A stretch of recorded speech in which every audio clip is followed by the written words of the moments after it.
It is 8:30 p.m. It is Wednesday. We all know what that means. What up, Eagles fam, nation haters, whoever. As long as you watch it, it's all good. So I got a brick wall behind me tonight. And that's because this is the mind state of the Philadelphia Eagles front office when it comes to making changes. Brick wall. So I wanted a physical representation of the foolishness that's happening in Philadelphia. We're going to go over it. I've been doing my research, checking things out, looking into all this, and I've come up with a conclusion that does align with thoughts that some people have. It doesn't align with thoughts that other people have. Now, I want to say here, and I'm going to say as I go through my thought process throughout the show, I do not agree with this. This is what I see happening from everything I'm hearing, what I'm seeing, the fact that there's been people coming out supporting Silly Sirianni. Come on, man. This is crazy. We did have a game last week. We're going to talk about it for like 2 minutes because nobody will care about that. We already knew what that was. So we will address it because that's what we do. We're going to probably address it real quick early. Ain't a lot of news we're going to get to today. It's going to be more 3 or more Eagles fans giving you our insights, our thoughts, and our opinions on what's popping now. We finishing up the season. This is your season finale. And then in a month, when we get back, we're going to retrace what's been happening throughout these last 4 weeks in regards to the Eagles. And we're kicking off season Trey. We still coming with you. We're going to give you a little break, give you a couple of weeks to chill, watch what's ever happening in the playoffs and whatever else you want to do. But in 4 weeks, when we get back, we expect to see you back. Just to be clear. All right, let me go ahead and get the squad in for the evening. Diva, what it do? What's going on, y'all? Not too happy at all, but we're gonna get into that. You shouldn't be.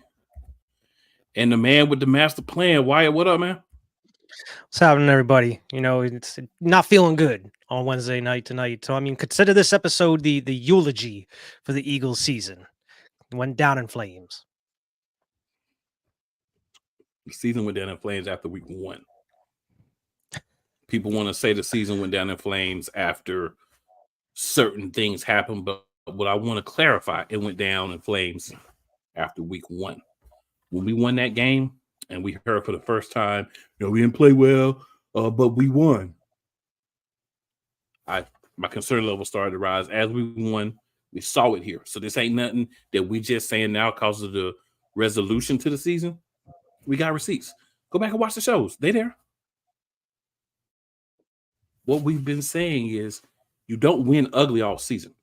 At some point, you have to win strong. You're supposed to be playing good going into the playoffs.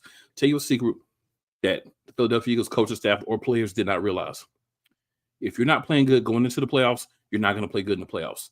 Teams don't just start to play well because it's the playoffs. You don't go back to 0-0. You carry whatever momentum you had, good or bad. The Steelers like us, bad momentum.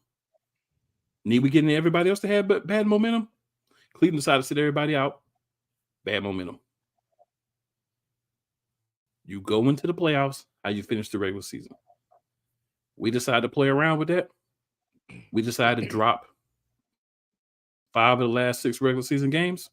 We put ourselves in a position, and then Tampa Bay came along, and they whooped us. We were the trick, and we got whooped. That's what happened. So, since I brought up Tampa Bay, might as well talk about this game real quick, get this out of the way so we can talk about the team moving forward. So, Wyatt, we'll start with you because I know Diva be looking like, why you always start with me?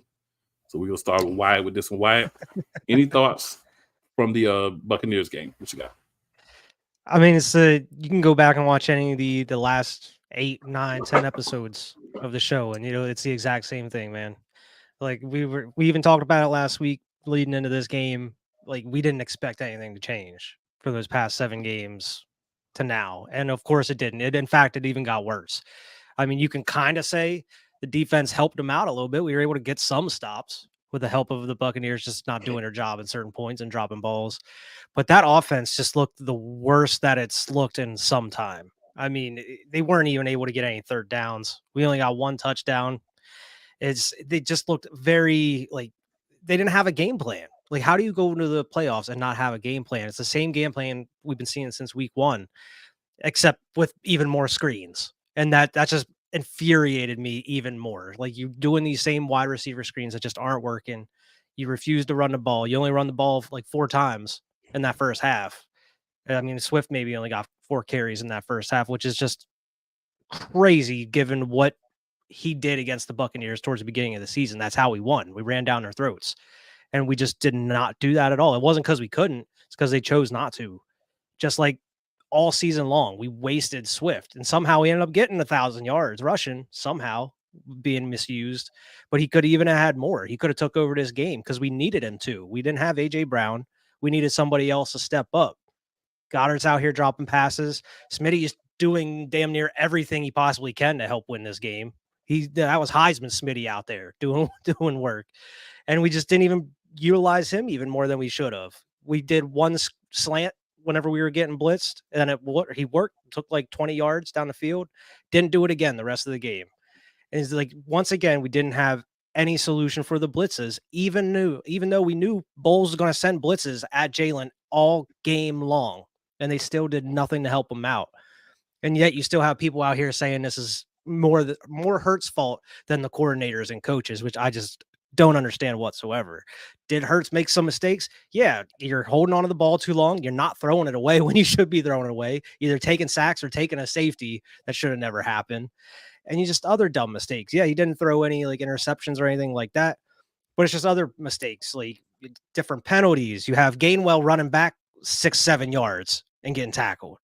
And it's just a lot of the fundamentals are not there. And that's attributed to the coaching. And we've been seeing this all season long. Nothing has been fixed. Nothing has been adjusted. And that's why I just don't understand the news that we're going to be getting into about Sirianni. How can you keep this man around going forward? It seems like he's lost the locker room since that 49ers game. Nobody has been invested in it. Every game we come out here looking lifeless. We have no soul. Nobody's hyped. Nobody's fired up. And you especially saw that even at the beginning of the game. You have the commentators saying like, yeah, like nobody came in here with any fire. Like everybody just looks lackadaisical. Nobody really looks like they want to give any effort or want to be here. It's just like, I just don't understand how you can bring somebody back that lost the locker room that fast, and then you don't even adjust to try to help out your players or put them in the position to succeed. It's just more of the same. And it doesn't give me a lot of hope going in through the offseason into the next season. So, I mean, they got to prove to us that they're going to do something different.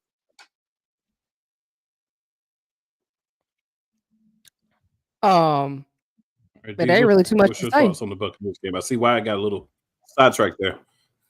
Yeah, I mean, hard not to. I mean, it's easy to go down a rabbit hole with this team at this point.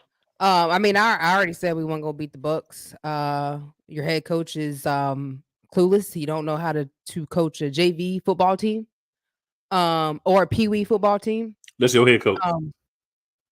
No, that's not my head coach. That's Nation's head coach. That's not my head coach. I don't claim that man. That ain't mine. Nation ain't mine. I mean, the whole team quit. Period. Like another game where the bodies was there, but the mind wasn't there. And what was telling to me, and what should have been telling to everybody, was that AJ Brown was not even on the sideline, hurt or not. Right. He was not even there on the sideline. What does that tell you? They had no heart. I've seen games where players didn't like the coach. No, we know who it was. Yeah, who don't need to be there. I've seen players who didn't like the coach, but they would go out there and play. Nobody played. Period. Hassan Reddick basically was disappeared. He got benched. Bradbury finally got benched. Should have been benched a long time ago. Like, it was ridiculous for y'all to go out and lose the way that y'all have lost the last 6 games. Ridiculous.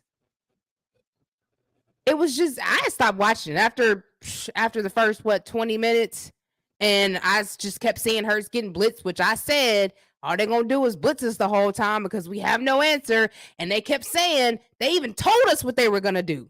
And did we do anything to prepare? So I want to know, what have y'all been doing in practice? Y'all just be sitting there laughing? Y'all be sitting there looking at Sirianni laughing and talking?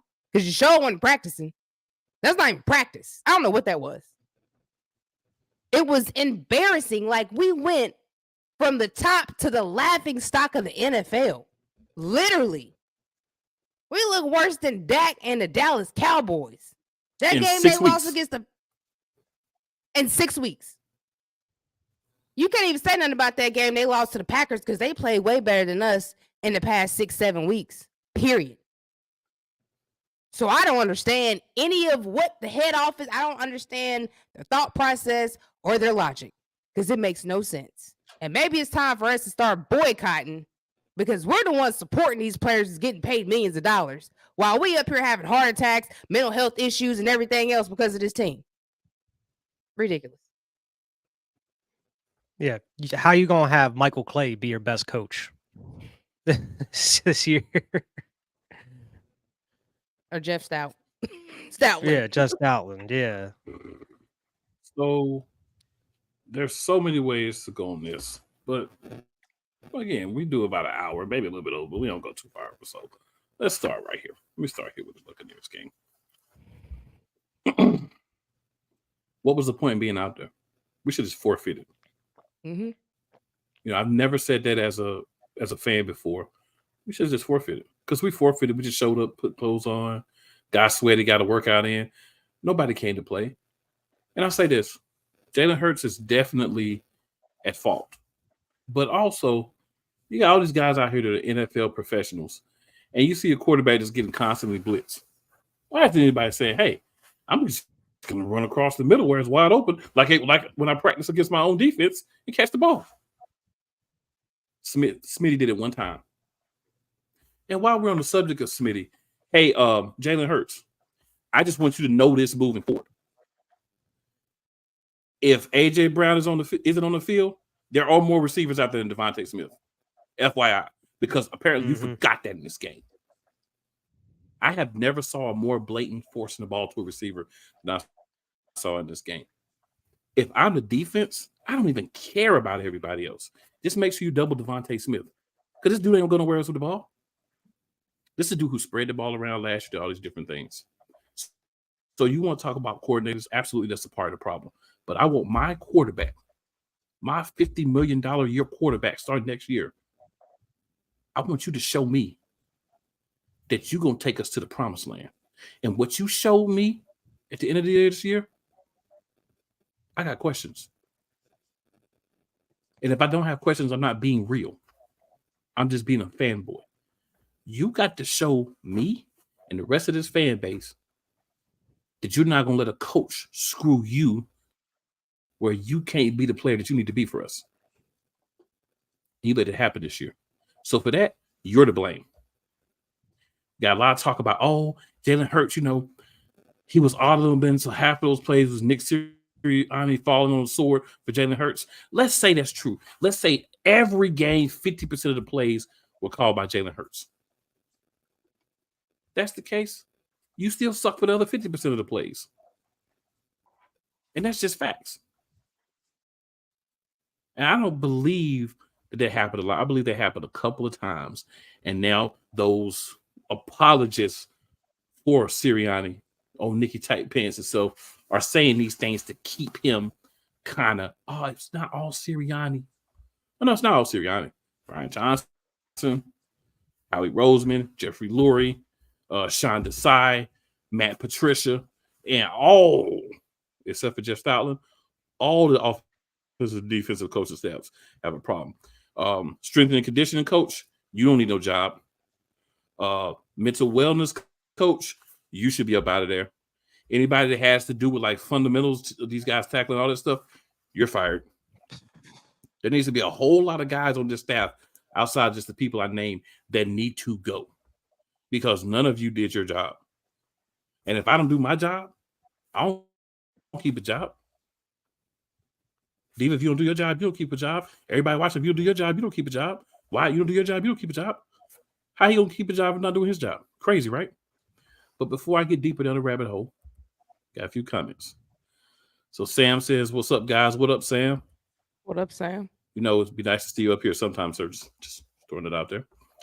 He says, haha, only people saying this on Hurts don't know a football from a golf ball, he meant to say. Well, Sam, there's a lot of people saying a lot of it's Hurts' fault throughout different mediums. Even Seth Jordan is giving Hurts some of this some of the fault for this. I am too. I mean, I'm not going. He's not to blame. Philly says, I'm here. What up, Philly? What up, Philly? Got on my yeah, Dallas he ain't on here yet, going. I got on my Benny towards the end of original. So supposedly he wasn't going at Hurts from the transcript that came out about it. Supposedly he was upset because he messed up on a route. Supposedly. That's what's being said. But I don't know, man. I know that's what he said, but the context, it looked bad. Like the way like Hurts was just sitting there, just like not even looking at him. Hurts do that the whole game. He just sit there. He's a robot. I don't know what happened to him, but they got to get him right. Somebody got to get in there that's going to help him having fun, get right and be a leader. He had no fun this year. He had fun early in the season. He had no fun from That's week what I'm one. saying. It's like, what happened? There wasn't a point in the season where he had fun. He was mad when Steichen left because Steichen was his dude, Nicholas Sirianni and Brian Johnson happened. Nicholas Sirianni. That's what happened. Mm-hmm. Yeah. But what I'd like to get into, y'all. So we have a lot of people that are feeling like Nick Sirianni should be fired, right? Mm-hmm. Now, I'm in groups with a lot of people before this game that was, they were Sirianni defenders and, he deserves another year and, blah, blah, blah. And, whatever. And no matter what happens in this game, he deserves another year. Some of these same people after this game is over, all of a sudden, Sirianni should be fired. So you mean to tell me seeing in the playoffs was different than seeing it the past 5 weeks? Let me give you a stat. I'm not a big stat guy, but sometimes you need a stat. There's only been one team in the history of the National Football League when there was a 14-game season, when there was a 16-game season, and when there was a 17-game season now that went 10-1 and didn't win 12 games. Would you like to know who that one team is? The same team that all these people go out there and say, Knicks won over 10 games every year as a starter. Knicks also lost 6 out of 7 games. Yeah. But you're not talking about that, are you? No. Because that stat doesn't meet your feeble, weak argument. So here's what I think is going to happen. This will be a minute, then the floor is y'all's. I think Nick Sirianni is going to keep his job because he's a front man. That's all he is. He's not the brains. He's nothing. He's just a lapdog for the organization. And you're not going to get a better left coach to come in and be a lapdog. So you're going to keep the lapdog you got in place. Here's the one good thing I think that will come out of this. I think we'll get Frank Wright back as our OC. And I think we'll get Wink Martindale or somebody like that as the DC. And the reason why I say that this may be a good thing, Sirianni has no idea what he's doing, offense or defense. He's just manage the guys, keep things together. That's all he knows how to do. He doesn't know anything about X's and O's. We've seen that. So if you bring in a guy like Frank Wright, right, he knows the organization. He's been here before. He was the guy that kept things cool when Doug Peterson was here before. Because remember, Peterson got fired the year after he left when he went into office wilding out. I think that's a great hire, not only because he's a guy that they trust, right? Because the only reason he left, remember, was to take a head coaching job. He didn't do good at his 2 stints as head coaches. So he's not a guy that's going to be looking to be a head coach, right, in 8 weeks or a year or whatever. He's going to be looking to rebuild himself as an OC for, about 2 or 3 years at least. And then maybe an opportunity comes along if he's able to do that. Wink Martindale on the defense. He's not a guy that wants to be a head coach. See, this is where the mistake we made the first time around.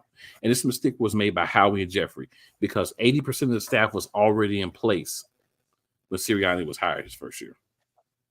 But that's sinking as well. Another statistical for you, right? And one other statistical that I'll get to you guys. Do y'all know who threw the most screen passes in the league this year?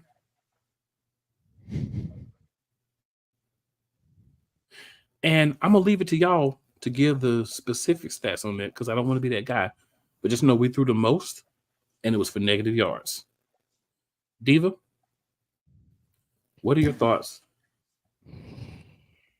So my thoughts are, for one, I don't understand why we are going to retain somebody who clearly lost the whole locker room. Clearly lost the locker room. Two, I'm trying to figure out the thought process and the logic in the upper management.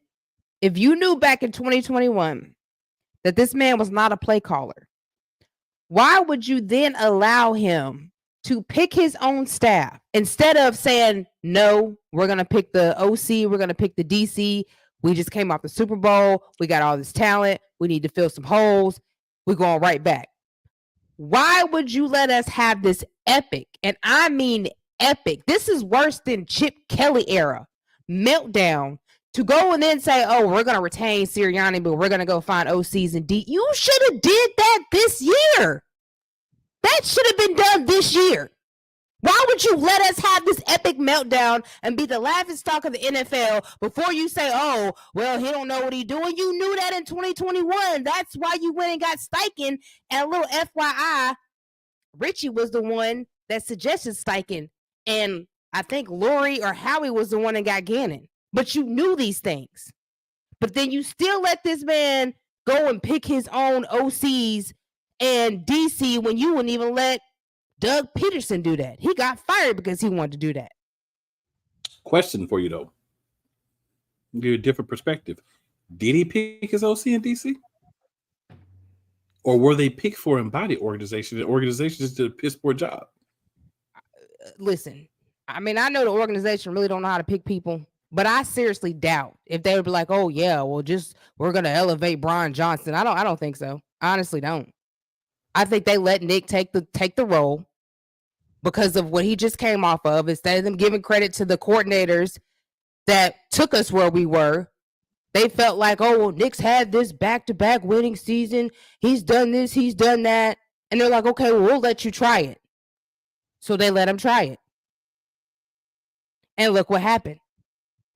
That should have been in the control of the head office from jump. If you knew you wanted to go back and win a Super Bowl, you should have knew that Brian Johnson was not the one. And then you already basically probably knew that they picked Brian Johnson because Sirianni was going to still call the plays anyway because he felt like he had something to prove.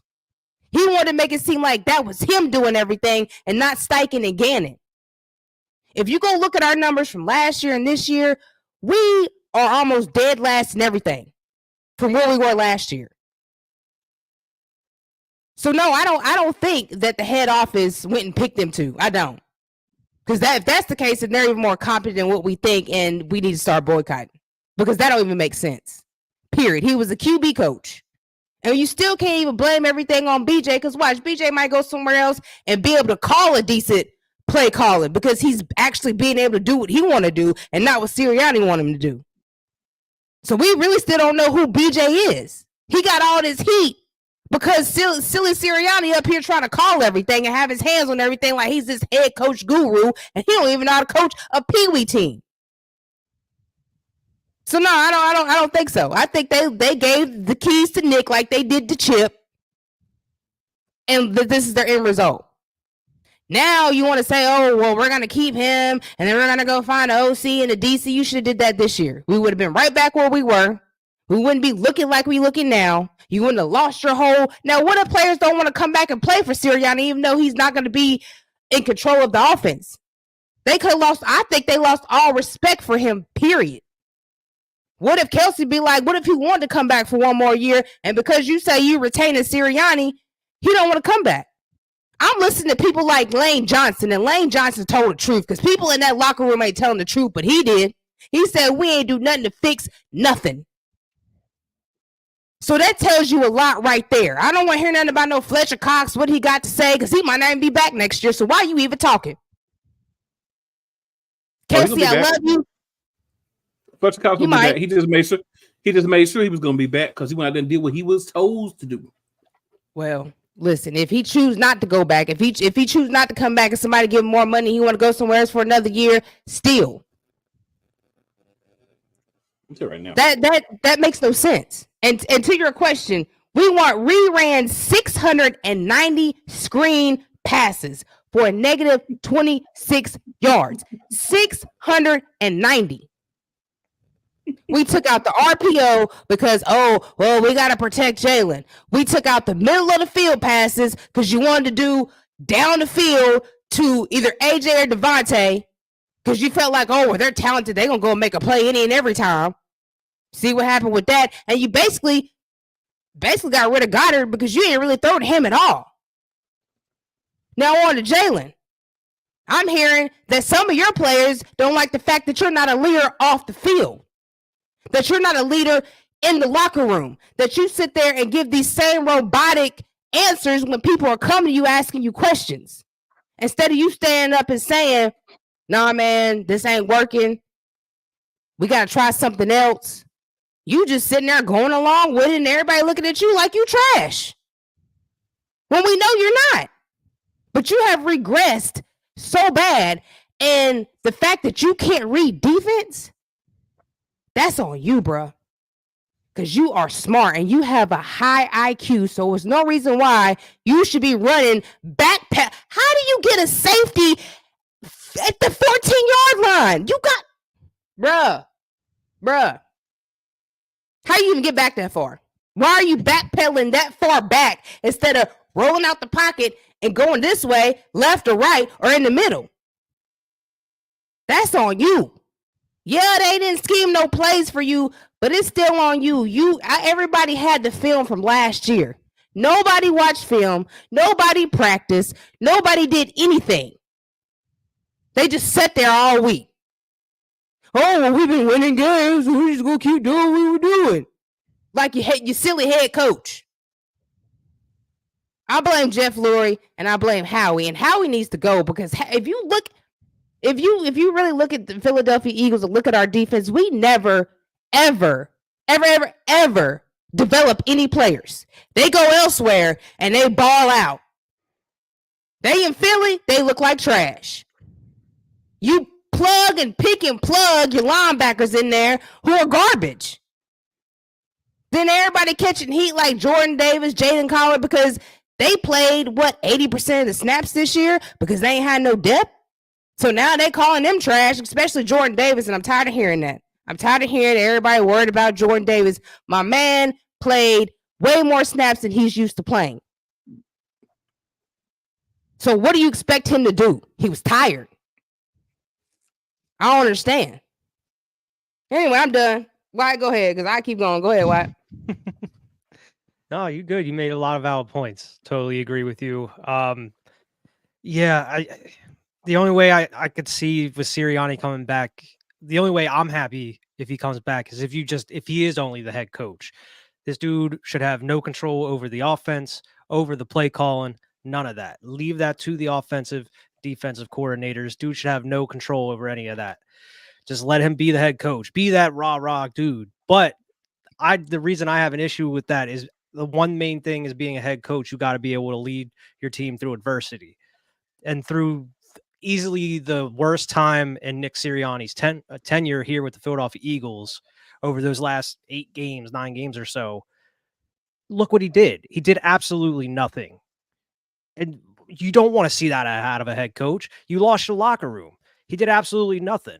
And I've seen like other podcasters and such bring up the quote about that Mike Tomlin said, like, who do you go to during times of struggle or times of adversity? He says, I go through myself because I'm the one in charge. I'm the one that has to lead everybody, in the right direction. Whereas like Sirianni, he's like, we got Howie, we have Lurie, we have everybody. It's like, he doesn't put it on himself. Like, dude, you are the head coach of a football team. You should be able to make the changes. You should be able to adapt. It's like what Diva was saying. What are you doing week in and week out during these practices and when watching film or just like looking at tape and trying to adjust? You say you're making adjustments, but you're not. Even Lane Johnson is saying that you're not. And yeah, you have Fletcher Cox and Kelce saying, I don't know how you can get rid of a head coach that's a winner. He's won every year that he's been here. He's like, I don't know. I don't understand how you can just use that as an argument. Like, as a head coach, he's not doing his job. When you're not doing your job, what happens? Like exactly what Cool said, you get fired. And yeah, there's a lot of blame to go around. You can blame Hurts. You can blame Howie for not even giving the defense enough depth in the first place. But even if you had enough depth, who's to say they're not even going to be put in the right place to succeed in the first place? They didn't even bench Bradbury until like the second half when this dude should have been benched 6 games ago, whenever Ringo started balling out. Like, I don't know. You should have had some plans in place, especially with Slay coming back. Like, why is he in there 100% of the time? It was the same thing with Maddox when you brought him back. You didn't have any plan to kind of rotate him. You just threw him out there. Whatever happens, happens. And look what happened. Dude's getting his ankles broken, not making tackles. He's not fully healthy. You can easily tell that. It's just none of the decisions that were being made, or if there was any being made whatsoever. And that was the worst part. There's no decisions being made. And they come out and give us the same BS excuses week after week after week. And there's just no leadership from a head coach. There's no adjustments. No, nothing. So I just don't understand how you can bring someone like that back. AJ Brown wasn't even at the game, like we mentioned. He obviously, even though he says he doesn't have a problem with Nick, there's a problem with Nick, and other players have a problem with Nick. Now, the whole thing with Desai, I know Sirianni says that was his decision. I'm pretty sure that's Howie and Laurie meddling into things. And that was pretty much the start of losing the locker room. And then you have Nick just going on and not making adjustments throughout the offense and everything. So as soon as they made that adjustment with pulling Patricia into the defensive coordinator position, you lost a lot of people. You lost most of that defense at that point. And it was like Slay was saying during his exit interviews, you're learning 2 different defenses. It's hard to do like adjust and do what you have to do in the back half towards the end of a season where every single team has their identity. And we haven't had an identity this whole time because you haven't adjusted to try to find one. You've just been banking off of, winning close games. Oh, you never, no win in the NFL is an easy win. And then look what it got you. You made no adjustments, and here you are. Well, you should be losing your job. You're going to be retained for another season. And hopefully you lose most of your control, if not all of it, but I doubt they will. They're going to let him have his inputs. Same with Howie. He's going to be putting his input in there. And now Laurie apparently is even more involved with the football operations. He's out there during practices and such. It's like, I just feel like we need less meddling in here. Let them do their jobs. If this is on Sirianni, then he should be fired. We shouldn't have different scapegoats. Brian Johnson shouldn't have to get fired because of Nick Sirianni not doing anything, not doing his job. Like, so we don't even know what kind of offense Brian Johnson would even run because of Nick Sirianni. And we didn't really get to see the full potential of what Sean Desai was even able to do, I'm sure. So, I mean, because even though they took power from him and we weren't getting off the field on third downs, he was still making adjustments and teams weren't scoring on us in the second halves of games. He was able to do somewhat. He was actually able to do his job just because they weren't able to get off the field in third downs. They decided to move on and put Patricia in there, who made things 100% worse. And it just went downhill from there. And you couldn't just bring Deshaun Desai back as defensive coordinator. You just couldn't go back on your decision. And it's just like, it's a whole mess. And it's just nobody really taking accountability for it at all. Everybody's just kind of just given the same cliche answers over and over again. And it was very telling whenever they asked Hurts after the game about Sirianni's future. And he's like, well, I didn't even know he was going anywhere or whatever. It's like, you have other QBs talking like, yeah, coach, he was there for us. He did all he could. Like, he's talking up his coach saying like, yeah, he had our backs. We didn't do our jobs at the end of the day, but it's like Dak and he McCarthy. barely said, yeah, but it's like, he barely said anything. So that really kind of tells you, like, I feel like Hurts doesn't want Sirianni there. So it's like, how is Hurts going to feel going into another season with Sirianni, whether Sirianni has control or not? I don't know. I just feel like you're already getting off on a bad foot going into the next season, and we're not even there yet. is like, I don't know how you're going to fix this with Sirianni still in the building. You know, it's always going to be like kind of a bad juju within the building with Sirianni there going into the next season, especially if you're bringing a lot of the same players back on offense that have been here this season. Or you may lose some players because of this. I know Swift was talking about like, yeah, you know, we'll see what the circumstances are or whatever. Or is like, is Sirianni going to be back? Then I'm probably not going to be here, like type of thing. It's like, I don't know. I think this could have repercussions going forward. Exactly what Dee was saying. Like maybe players don't want to come here. Where it seemed like before it was like, oh, Philadelphia could be the place to be. We're winning. Hurts is that leader. Hurts is that dude. Like people want to go to Philly to play to try to win a Super Bowl. Where it's like now it's like, what's going on in the front office, dude? Does anybody want to play here at this point until it gets worked out? It's so messy, and that's why you kind of really need a restart. So Valid Chris says Andrew Luck would have beaten this Bucks team with the Eagles' talent. Actual. Not with them. Not with that. Doesn't really matter. All right. So Vicola says, "Good evening, Eagles elite crew. What up, Vicola?" All right. So let me get out a few of my thoughts here. Would you agree that Sirianni doesn't have a brain and has to be told what to do for the most part? Yes. Okay. So my thing is this. If I don't trust you enough to do anything else, I'm not letting you pick your coaches. Right? And let's just say, for the sake of argument, Sirianni went out beside these guys he wants. He had to get approval from Lurie, from Howie, because he's clearly the lapdog of the organization. Right? He doesn't really have any real decision making. So the front office has a save face. In order to save face, they're not going to fire their lapdog, because you have to go find someone else who you tell them what to do and they do it, no questions asked. Do I believe the side getting fired in the middle of the season? For the most part, that's what happened. You called it a relieving him play duty, but it's basically firing the guy if that's what you brought him in to do. This was the front office. So Sirianni walks in the office today. They say, you know, the defense is really bad. What happened with that? You told me to hire Desai as a coordinator. Halfway through the season, you told me to fire him. I did what you said. So how is it my fault if I'm listening to what you're telling me? But what about the offense? You told me to have Brian Johnson run the plays that I was running year one. You told me to bring him in as the coordinator. You told me that elevating him would help Jalen Hurts because they have a rapport. So how is it my fault? So outside of the organization, again, these are not my thoughts. I think you should fire them all. Jeff Stout was to stay. Everybody else on offense and defense should go, if you ask me. But I think this is how the organization is looking at it. If we fire him, we admit we made a mistake by hiring him. We show that the organization has no stability. So what we're going to do is, unless he comes in here with some foolishness, we're going to keep him. We're going to give him new coordinators. And he's going to be the coach going into next year. Now, here's where things get tricky. Say we have another year, 6, 7, 8 games into the season where we're not playing well. I think they will jettison him in the middle of next season. They're not going to hire an offensive coordinator they can make as a head coach or an interim head coach. Well, it wouldn't be the offensive coordinator, because here's why it won't be. If you have to fire a coach in the middle of the season, that means the team is really bad. Name the last interim head coach that got the coaching job. We may have Antonio Pierce get the coaching job, but other than that, name a interim head coach that's got promoted to head coach or retain a job. So they're not going to take it. If I want to be a head coach in the NFL, I'm not taking an interim job, because those guys never stay.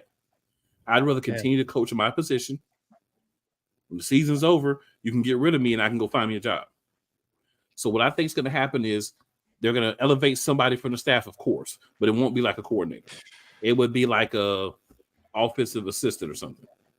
One of the assistant coach on offensive defense, if that were to happen. Everything from the fan in me says he should be gone. I have said he should be gone for weeks, but I've also said I know he's not going to be gone, because when you're not the real decision maker, they can't take you out for the decisions that they made for you. And that's what we're seeing with Nick Sirianni. He's a puppet. The puppet masters are Jeffrey Lurie and Howie Roseman. Here's another point. If you fire Sirianni, you're probably going to bring in a coach who is going to diminish the power of Howie Roseman. Howie doesn't want that. Howie wants to be the main decision maker for everything Philadelphia Eagles. So if you go bring in Vrabel, right, or Belichick, right, or Pete Carroll, I'm not saying we're going to bring in those guys, but the name value.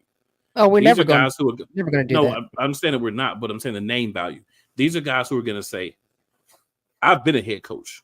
I know what it takes to be a head coach in this league. I know what kind of personnel I need. I know the people I want on my staff.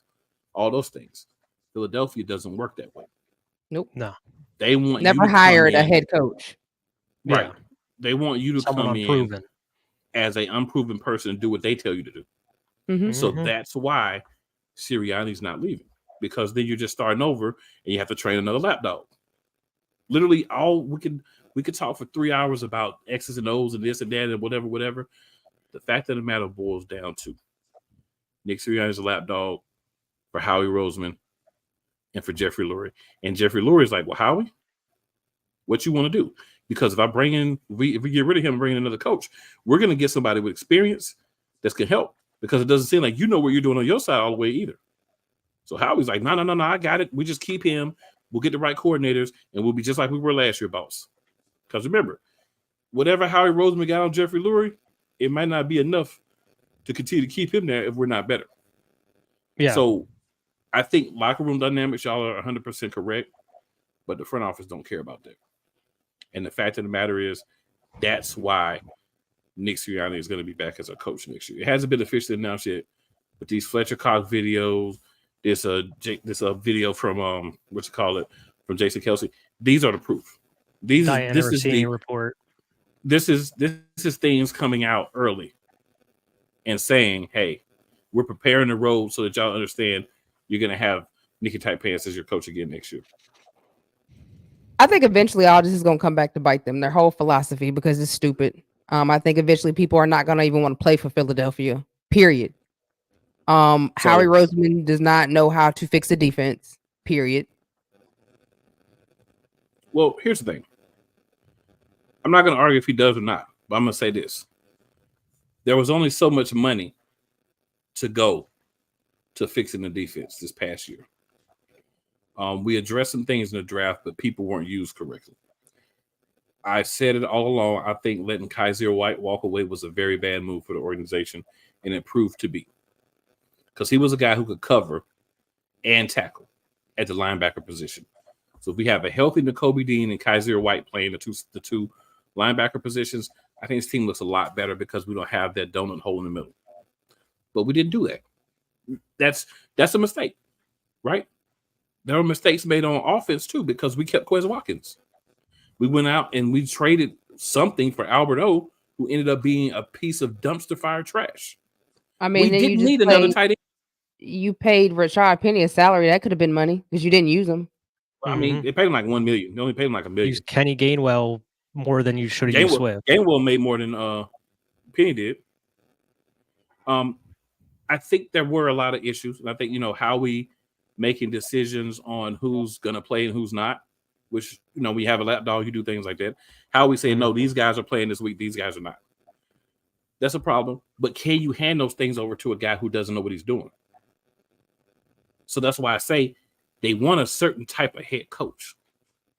Now, what I think the team should do, because where we're at is where we're at. Go out and get a guy like Wink Martindale. Doesn't want to be a head coach. He wants to run a defense. He wants to run a good, solid defense. Get with him. Who does he want to bring back that's a free agent? Who does he want to try to go get in the draft? Who does he want to get in free agency? Put guys to play his scheme on the field. James Bradbury. I'm not saying he is. I'm saying what he should do. Just for the defense. Because you don't know defense. Your head coach don't know defense. Your owner don't know defense. You need to, at least for the defensive side of the ball, bring somebody in who knows defense and let them help make the decisions for the defensive side. You do that, we get a better defense next year because we get round pegs to go in round holes. We didn't have that this year. Also, what we need to do, is we need to be willing to use our draft picks. I whined all year about how our backup left guard, who is going to be the starter now, not Tanner McKee. I'm thinking about the center. What's my man's name? I got so bad I can't remember. Cam Jurgens. Yeah, no, not Jurgens. Jurgens was the starter. He's going to be the center next year. Dickerson from Orlando. Dickinson. No, Dickerson is going to stay at right. Talking about the left guard where Cam Jurgens was playing this year. We drafted a rookie and we didn't ever play him. We played Cam Jurgens at his position all year. And let the who? Steen. I didn't hear what you said. He said Tyler Steen. Yes, Steen. That's what I'm thinking about. Tyler Steen, yes. Tyler Steen should have been getting reps. Not saying he had to start, but he should have been getting reps. So we got Jag Sports that says 1, 2, 3 Cancun. They're not going to Cancun, sir, because you don't deserve to go to Cancun. They deserve to go to Antarctica. That's where they deserve to go. Yeah. I mean, what pisses me off the most is you were just in the Super Bowl, and then you come out and look like this all season long with no adjustments, pretty much wasting not only another year of your vets who are another year closer to retirement, but another year of elite play from your star players that you have on offense. Hurts, Brown, Devontae. Like you're wasting another year of these guys. And but that's the thing. When you did nothing to adjust. There wasn't anybody to make those. There was nobody to do that. Sirianni can't do it. Johnson can't do it. There wasn't anybody that could do it. That's what I'm saying. I realized there was nobody to do it. So that means when you put together a team, you didn't have sense enough to get somebody who can make adjustments. You did have one guy on defense, and you demoted him.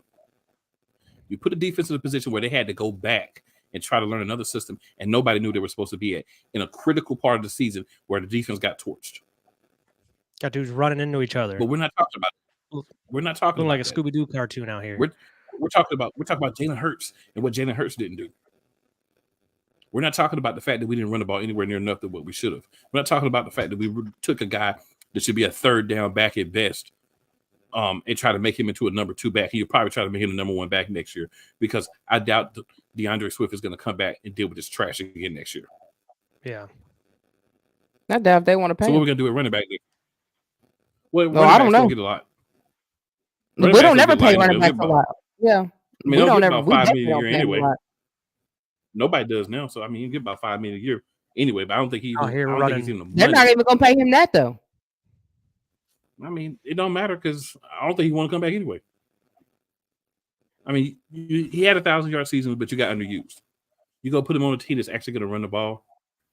Looks so much better. For me, it's going to take a fundamental shift.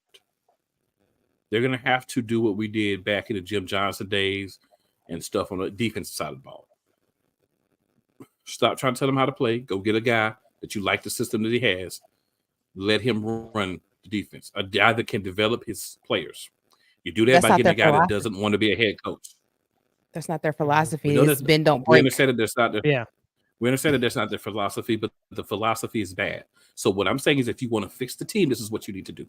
You need to go out and get a guy. Wink Martindale comes to mind right off the bat. He does not care about being a head coach. He can help you develop your young players. As assistants leave, position coach leave for other jobs, he's still going to be there. He can help you develop your young defensive players. This is going to be a young defense next year because Bradbury needs to move to safety. He needs to renegotiate his contract and move to safety. He's not going to be gone because the cap. His cap is too much. Yeah, you can't cut him. If you cut him, then you're shooting yourself in the face. Mm-hmm. You have to restructure his contract, and the team is going to be dead. You have to get him to move to safety and restructure. That's the only thing that we can do with Bradbury next year. If his contract stays the same that it is this year. But he would be a help at safety because he still could play safety. The problem is we're putting him out as a top corner, and he's lost a step. When the great or the really good cornerbacks, you cannot trust them at all, but you're going to be stuck with him. So if you want him gone too bad, he's not going anywhere. Mm. What we're going to have to do is get him to play safety. You look at some of the best cornerbacks when they start losing a step, they went and played safety. We'll go back and talk about guys like Deion Sanders. What's my man's name? I never remember the name. He played Rod Woodson. another guy, switch to safety. When you start to lose a step at corner, if you're still going to stay in the league, safety is a good position for you. You understand the techniques and everything, but you're not asked to guard guys all the way down the field. Where does Bradbury get beat? Over the top. He's not going to be asked to guard guys more than 5, 10, maybe 15 yards if he's a safety. That's somewhere where he can still guard. At that point, he's passing them off, or there's help over the top if he's playing safety. That's why he needs to switch to safety. It negates the bad part of his game, which is he's lost a step. It's very visible. What are you doing, Slay? Darius Slay is hurt again. Does he even come back? Because he got carted off again. Yeah, he did, but I think he still got 1 more year on his contract. He said he's going to be right in like 3 weeks. They'll bring him back. But does he? But he wasn't that. But I'm hurt. saying when I say come back, I mean this is a guy that's whining all year about he's won. What he say? I won 60, and I want to be able to play my kids. When I retire, I want to be able to play my kids. So maybe it's time to retire. Dude needs to play with your kids. I'm just saying. But if not, he's going to be back on the team. He's going to be the number 1 corner. One of those two things are going to happen. Listen, I heard them tell everybody they wanted to go. I didn't hear not one person say they wanted Josh Jobe to go. They talking about, oh yeah, we can bring Josh Jobe back. Why? Why would you even say that? Dude, who is Josh Jobe and what has he done? Yeah, no, you got Isaiah Rodgers.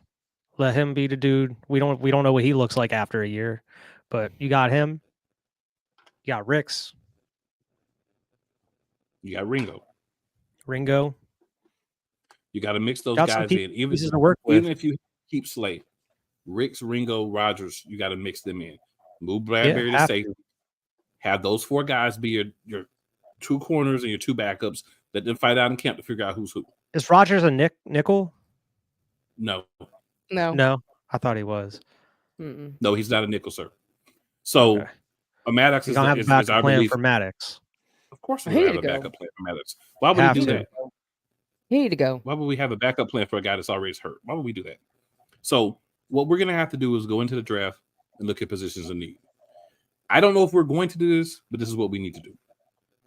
We need to draft a versatile offensive lineman so that if someone gets hurt, they can step in.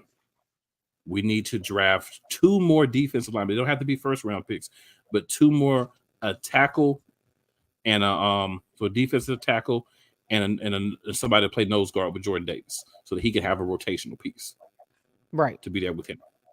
We need to draft at least 1 more safety. We need to draft 2 linebackers. Are we going to do this? Probably not. But as I'm saying, if we were trying to fix the team, these are the things we need to do. Free agency, we go out and get veteran pieces. Not guys that cost a lot because we pay Jalen Hurts. Once you pay your quarterback, Devontae Smith's coming. Keep in mind, if we save some cap space, it rolls over from year to year. So we got like another year or 2 we got to pay Devontae Smith. So start saving a little cap space now. Go get some of the second-tier veterans that you can plug into places on offense and defense. Sign Oz back. Yes. You know, I've heard some people let him go. They ain't going to use him. Julio Jones, if he wants to come play another year, bring Julio back. Right? They're going to use Quez. They're going to keep Quez. Quez's contract is up, so they have to re-sign they're going to bring him back. Well, Quez is stupid enough to think he deserves more money than they're going to want to pay him, and he's going to end up somewhere else. That's what's going to happen with Quez. Because Quez thinks Quez is great in Quez's mind. Quez is Dylon from making the band. That's who Quez is. Dylon. He thinks the top 5 wide receivers in the league. Quez Watkins. Because he got speed. Because he got speed. I always bet on myself. I take the top of the defense. You pay me millions of dollars. Hot fire. What about? So yeah, I think he gonna price himself out of his actual value. You got to do something about the running back situation. Have to. Well, here's the problem with the running back situation, y'all. Here's the problem with the running back situation. Are you going to run a guy if you bring him in? And the answer to the question is no. Because you're in love with Kenneth Gainwell. So you know what? Well, it depends. In love with passing the ball. It depends. Since you love Gainwell so much, make him the number 1 running back and see how he really plays as number 1 running back. I don't think the new OC is going even fool Gainwell. If we got a new OC, Goodness. I don't see Gainwell. I don't even see Gainwell there. But I mean, I honestly think you should bring back Swift and go get him a power back to run beside Well, him. remember this. Facts. Remember this. Remember this. Howie is still going to do what he's supposed to do as far as managing running backs and all that, right? He's going to do that. He's going to make those decisions. The OC is not going to be able to make those decisions unless it's someone like Wright. The reason I keep talking about Frank Wright, they love him in this organization. They do. He's someone that can get through to those guys. Mm-hmm. So Jag Sports asked the silliest question I think I've heard all day. What do you do with AJ Brown? He's Line him still up under on contract. He's under contract. line him up on the left side. Line him up on the left side, and let him go do his thing. That's what you do with AJ Brown. Right. That's exactly what you do with him. And That's throw what him in the you do middle with of the AJ field. Now, if we didn't burn the Every once bridge in a while, and we didn't go you out and move him get Frank around. Reich, I would bring Deuce in. But they burned that bridge because they didn't promote him when they should have. Because they don't want They're not nobody gonna bring black. Deuce I'm gonna be anywhere. honest. They don't want nobody black. They don't want a strong black man in this organization. Nope. They don't want a strong person, period. But they don't want no strong black man. That's for sure.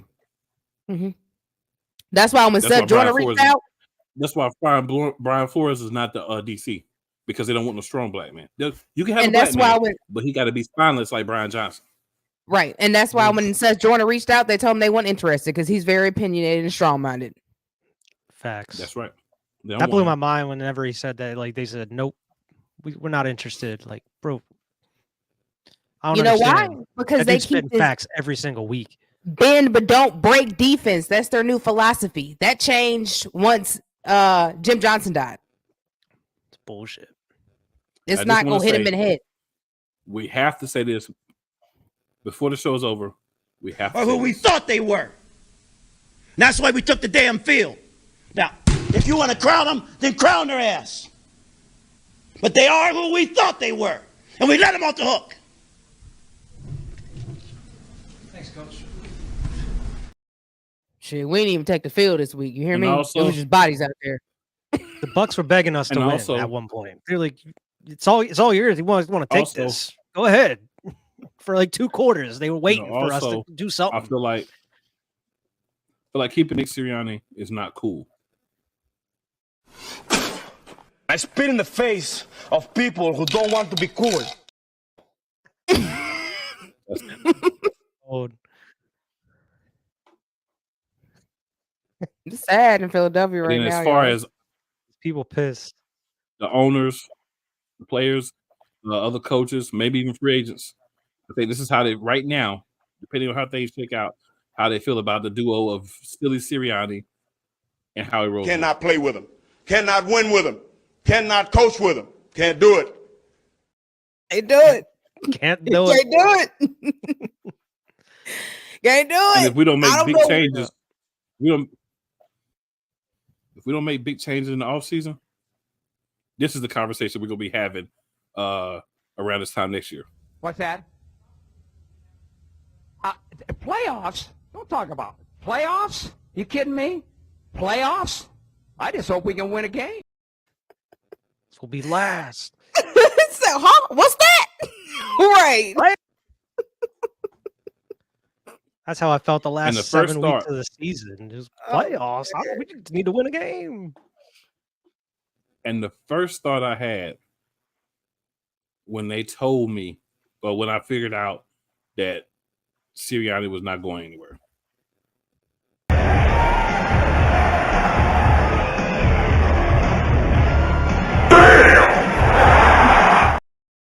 Yo. Just like that, literally. Especially when they said that he's helping them look for the new coordinators too. Like, Yeah. nah. dude He should shouldn't no even have input. And when no- they listen. listen, when they said that, this is what I thought.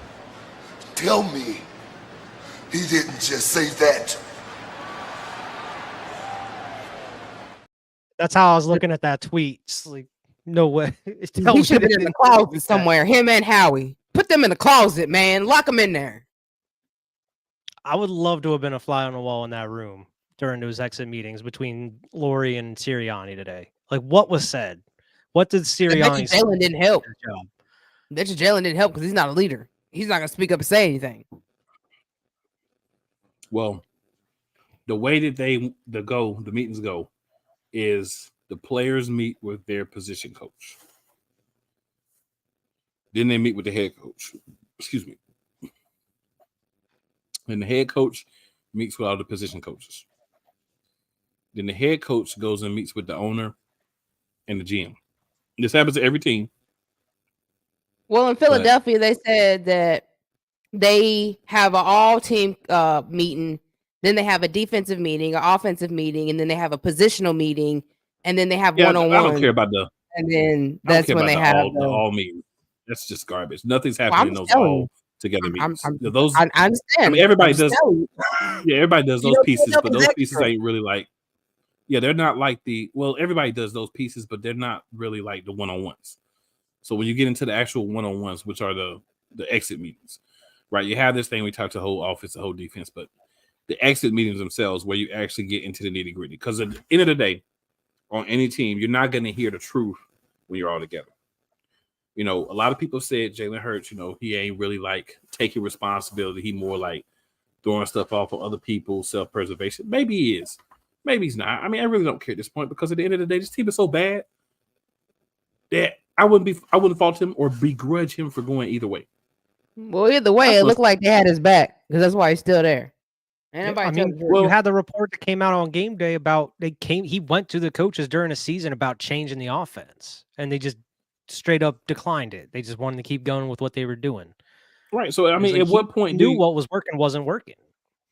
At what point do you expect him to continue to go out there and put his all into something he knows is not going to work? And, you know, there's a lot of speculation that a lot of the plays that were happening was him audibling. I talked about this earlier, but I just want to say again, that's hogwash. There were plays. I don't think Sirianni fell no sword.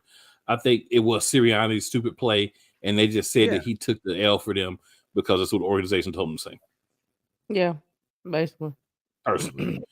I think that it's a pivotal offseason. Like I said before the season was over, I want Sirianni gone, but I don't believe they're going to get rid of him. Why get rid of your lapdog? Why get rid of your perfect servant? Doesn't make sense. Yeah. And go hire somebody that's going to we're not done yet either. This offseason, we're going to be getting stories that are coming out about this season we haven't even heard of. Eventually, still going to be back in the same boat. Yeah, but we'll get some more stories. We'll have some staff turnover. You may have some, you might have a guy like Bradbury go to the organization and say, you know what, man, y'all playing. Just tear up my contract. I'll holler at y'all. Or we'll just we'll restructure it where my money is just like where my money is just like a signing bonus or some kind of bonus or some stuff. I can get up out of here. Because at some point you're like, you know what, man, y'all are not here to help us work. So what's the point? Well, if he played half a damn, we'd be able to trade him. Dude ain't got no damn trade value now. Everybody keeps saying AJ wants out. He doesn't want out. That's the stupidest thing you could ever say. This man got paid $25 million a year. No one else is going to pay him $25 a year. Why would he want to leave? I mean, he's pissed off like everybody else. He's mad, but he know he's needed. Yeah, we saw what we are without AJ Brown. He know he gonna get his yards. He gonna get his bank. He's gonna eventually probably get back to a Super Bowl before he leave the team. Why would he want to leave? See, that's irresponsible media, irresponsible just rumors. These are the same idiots who's running around talking about Mike Tomlin wants to retire or he's going to get fired. He got an extension. Go sit down. Right. Stop trying to stir up the pot. Yeah, he's mad. He's an emotional dude. He didn't come on the sideline because he already knew the trash he was going to see. Right. Because he wasn't there. What happened? You weren't able to grab him for interviews or find him for not interviewing. And you know what I bet quiet as kept? I bet he was somewhere in the building. I bet he was up in a booth somewhere in one of the rooms where we couldn't see him. So he didn't have to interview. So he didn't have to say nothing. Yeah, right. I think he was still in Atlantic City like he was the night before. Chilling. But I mean, he could just fly in because I mean he ain't got to play. He ain't got to dress. All he got to do is show up for the game, go up in one of the boxes and chill. They have him a couple of more spirits. You know, all that good stuff. But yeah, irresponsible media do their thing all the time. So, man. Yeah. So, my last thoughts. I'm going to let y'all, my last thoughts. This was a bad season because our coaching staff and players following that coaching staff didn't extol the virtues of getting better, even when you're winning, so that when you play the games where you're not, everything doesn't fall your way, you can still win. We said it on here for weeks. I had people tell me, "Oh, you're negative. Just enjoy that you're winning and you're complaining." Well, what do you have to say now? You people are saying a different story now. You have to see what's happening. You have to pull the fan hat off. And you have to put on the "let me see what's going on" hat, the analyst hat. Pulled it out. Didn't like what I saw. I was right, unfortunately. I didn't want to be right. But thank you, Green Bay, because our football team lost. So they can talk all the smack they want, but they went home the same round we did. And you're the first team that got beat by a number 7 seed. So you're in the history books. Congratulations on the football team. Diva, what's This is gonna be a roller coaster of off season, y'all. We got a lot of holes to fill. We got to figure out what's going on, and we got to go into the new season to figure out what's going on and how we gonna look. So buckle up and get ready is all I got to say, because I don't know. As long as Howie's in control of things, you're not gonna see the Philadelphia Eagle team that you saw back in Brian Dawkins days and Jim Johnson days. That's just it, because they have this bend or no break type mentality, and they meddle too much, and they don't know nothing about football. They just know analytics, and that's what we go off on. So you just better buckle up and get ready to ride, because it's gonna be a roller coaster. That's all I got to say. Yeah, I'm sick and tired of the whole analytics thing. It's like that was what we were talking about in the group chat. You said cool about being Brandon Staley, or whatever. Like that's the whole downfall of the Chargers, is living off of analytics. You live, you die by the analytics. Mm-hmm. You just gotta use, like, have some smart ass dudes out in here that know football and know schemes, know what they're doing. And I mean, you got to have some drastic changes going into this next season, because I mean, it was Super Bowl bust this season, and you fell short of that immensely. You failed big time. You crumbled. You went down in flames. But the mission hasn't changed. We still expect you to go back and go to another Super Bowl. But so you got to do everything in your power to get this train right, so we can try to get back there next year. Because people aren't going to sit here and wait patiently much longer, especially after the failure that this season was. You need to go out here and prove to the fans that you know what you're doing, that you have some competent coaches, you have competent people up in that organization that know how to do their jobs. So, I mean, it's going to be a long off season. I'm sure there's going to be a lot of drama. I'm sure there's going to be a lot of big news that are coming out, whether it's just hires or if we're getting free agents or whatnot. I don't know.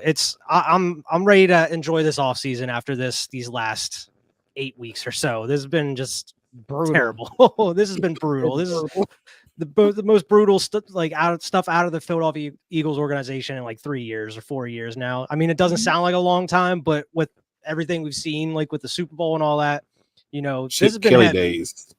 Yes, brutal. This has been heavy, and especially the collapse. And this loss against the Bucs was worse than the loss in the first playoff game in 2021 with Jalen Hurts. But So yeah, I don't know. A few notes, guys. February 21st, because if we do 4 weeks, that's going to be February 14th. We all know nobody's going to be paying attention to the show on February 14th. So February 21st will be our next scheduled episode. That will be rolling us into season 3.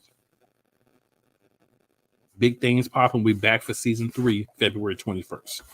If a coaching staff gets put in place between now and February 14th, I will get on and I will discuss that. If my co-hosts would like to hop on with me, they can. Yeah. So if we get a coaching staff in place, we'll talk about that. I don't know if we will, but because it's not going to be a head coach search, we may. So if that happens between now and the 21st, but not on the 14th, get on, we'll talk about it. Like I said, but our next scheduled season 3, episode 1, February 21st. Make sure you tell 2 friends, 4 enemies. Even if they don't like you, they'll like us. And also share. Make sure you sub and help us grow this thing. We out here doing it, man. We ain't do no intro today. Nope. We ain't doing no intro. We ain't doing no outro. Because you know why? We just out. We don't deserve it. We just leaving this joint. We done. Season 2 in the books. Season 3.